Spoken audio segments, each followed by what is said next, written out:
सानो खोइ त तिम्रो पातकी बुढा भर्खर अफिस मुन्ट्या छ आनन्द भयो त्यो अफिस गएर आहा आज पनि अर्काको जोइसँग दिनभरि डेटिङ बस्न पाइने पो बुढे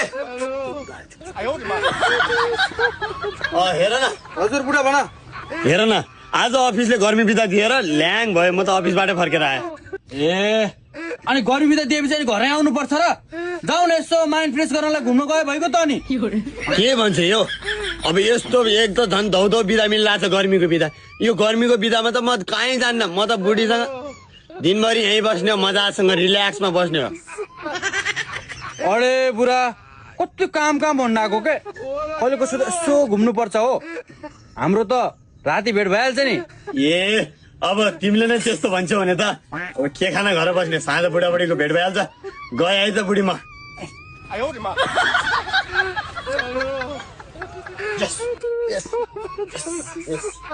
देख्यौ त बेबी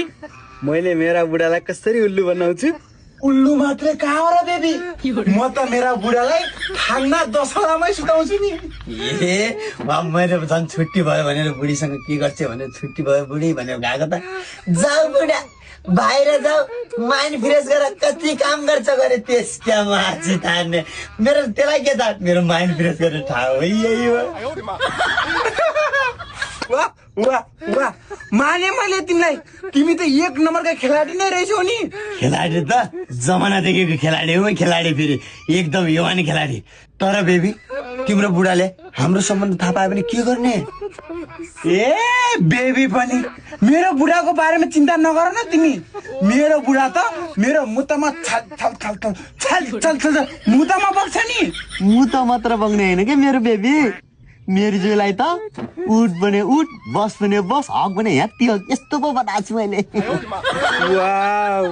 सो स्विट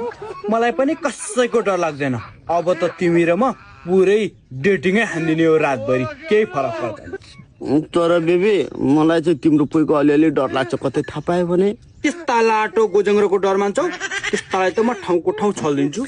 आँखा छल्ने मात्र होइन बेबी त्यो अनपढ गवार केही नथा पाउने गल्लौरे लाटीको त